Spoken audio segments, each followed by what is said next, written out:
O que pode acontecer cara, o presidente... como aconteceu, né? Do golpe militar de 1964. Então, criou-se uma situação ali com o João Goulart, uma pressão social da imprensa, dos jornais, da sociedade.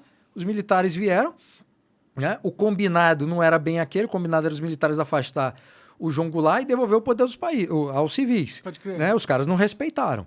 E aí, 21 anos de regime militar. Por isso que eu acho uma maluquice, cara, uma insanidade quando eu vejo alguém defendendo golpe militar no Brasil. Quer dizer, um negócio louco.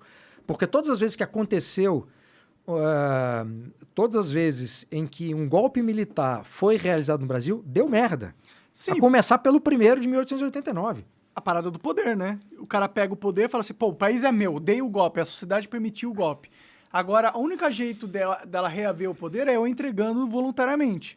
Essa é uma questão que entra na cabeça do cara que deu o golpe e mexe com ele, porque o poder é... Você assistiu O Senhor dos Anéis? Não. Não, senhor, muito bom O Senhor dos Anéis. Muito bom O Senhor dos Anéis. Eu recomendo, eu recomendo.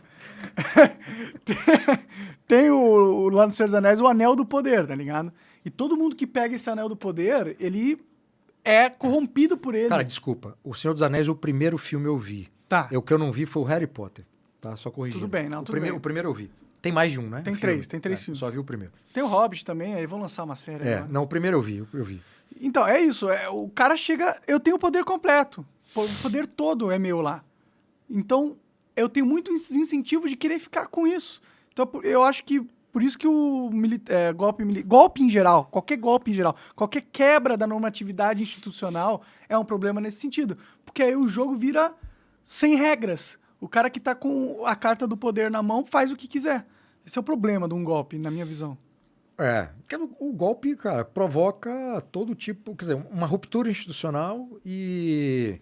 Tem uma frase antiga, eu não sei quem é o autor, mas é uma frase sempre repetida, assim, o golpe você sabe quando começa, mas não sabe quando termina. Quer dizer, você não controla o que acontece depois. Né? E foi um grande erro em 64, porque houve um movimento de fato popular, parcelas da sociedade, da elite empresarial, jornais, que se uniram para pedir que os militares promovessem o golpe e assumissem o poder e depois entregassem de volta. E não foi isso que aconteceu. No caso de 1889, não foi isso. O povo nem sequer se deu conta do que estava acontecendo. Né? O pessoal no Brasil começou, especialmente no Rio de Janeiro, onde aconteceu o golpe, as pessoas começaram a descobrir o que estava acontecendo semanas seguintes, entende? E no Brasil inteiro, você imagina, quer dizer, comunicação era um negócio dificílimo, né? Então o Brasil foi descobrindo que mudou a forma de governo, o regime político e quem estava no poder, né, ao longo do tempo. Isso não é imediato, mas sempre golpe militar é uma sandice, cara. Militar não tem que se envolver em política, entende?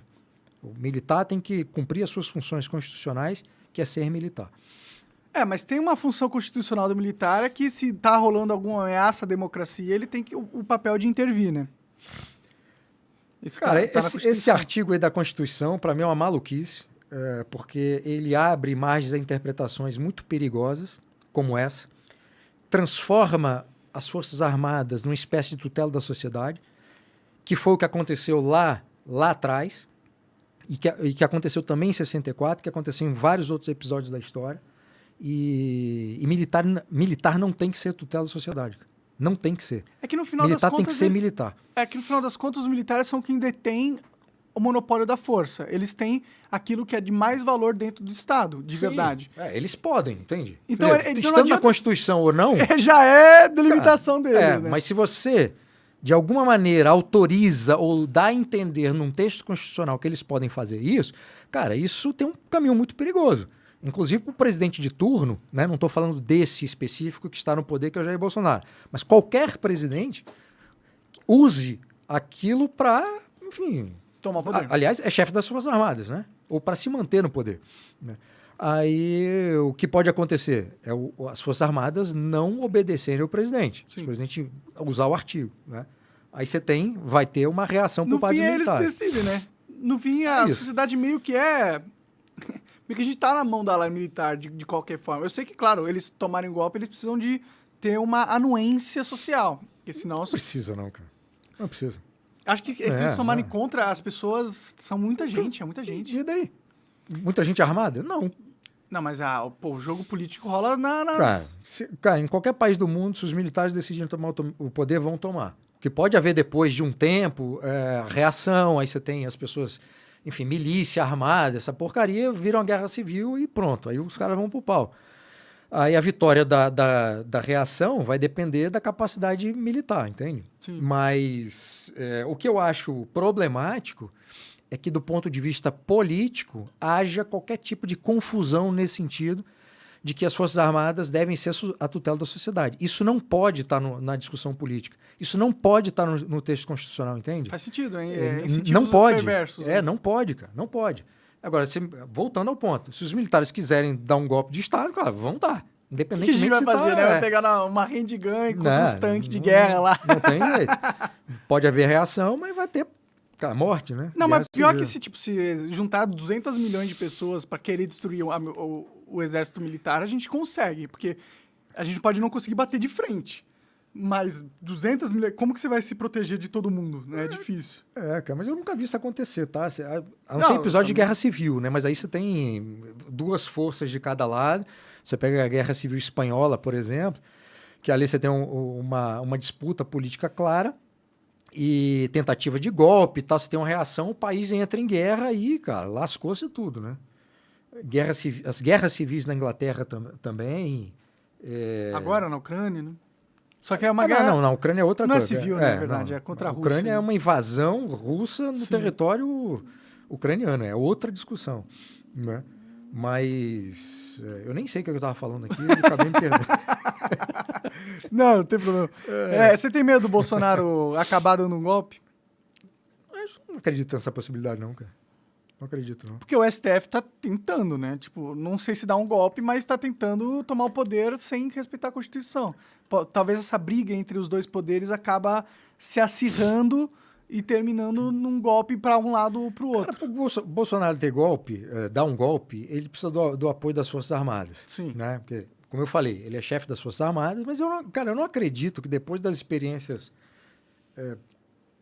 negativas da participação das Forças Armadas na política, o alto comando das Forças Armadas fossem entrar nessa furada, entendeu? Pode crer. Não acho, cara. Realmente não acho. Agora, o problema do Supremo era para ser resolvido pelo Senado, né? Mas aí o Senado tá com o rabo preso com o Supremo, né? Todo mundo é corrupto lá. O Congresso está covardado. Eu realmente não sei se é um problema de medo, né, do Supremo, um medo jurídico, ou se é mesmo porque essa situação é boa, entende? Pode ser. Para quem está lá, quer dizer, se eu vejo o presidente como adversário e o STF, ou um ministro do STF, ou alguns ministros do STF estão servindo como adversário, ou inimigo político, eu deixo as coisas acontecerem. Né? Não tem aqueles filmes que a polícia é chamada para conter briga entre traficantes, o cara não deixa uma hora os caras se matarem, depois a gente chega. Sim. Né? Então, pode ser... em qualquer cenário também, assim, se for por conta de covardia, de interesse político ou de qualquer coisa, ou qualquer outra coisa, é um problema, entende? Quer dizer, é uma situação toda esquisita, cara. A situação que a gente está vivendo institucional no Brasil é toda esquisita. Eu nem acho um problema que os poderes fiquem numa tensão regular, entende? Porque meio que esperado isso, né? É meio que esperado e eu acho que é bom para essa dinâmica. No fundo, é um poder vigiando o outro, controlando o outro e tal. O problema é quando os poderes estão em conflito aberto e isso cria uma instabilidade para o país, porque vai afetar a nossa vida. Entende? Sim, sim. E quando um dos poderes, pelo menos, está desrespeitando a carta máxima nossa, né? E aí que a gente vai voltar todo lá, poder, né? lá atrás, cara, naquele episódio da Dilma, que o Lewandowski, como representante do STF, e a Dilma é afastada, na Constituição está clara, é afastamento e perda dos direitos políticos. Aí o Lewandowski, ministro Lewandowski, ali, decidiu que não, vai perder o mandato, mas manter os direitos políticos. Se você ler o texto constitucional, está claro, é a perda dos dois, como aconteceu com o Collor. Enfim, essa coisa de medidas anticonstitucionais por parte de decisões de ministros, cara, isso não é novidade, tá? No âmbito econômico tem várias. Aumentando, né? Onde para? Só piora. Vai parar? Tinha que parar no impeachment. Você acaba de assistir um corte do Monarch Talks, agradeço demais, mas se você quiser ver o vídeo na íntegra e acompanhar ao vivo todas as transmissões, você tem que ir lá no rumble.com/monarch para não perder nada. Segue a gente lá.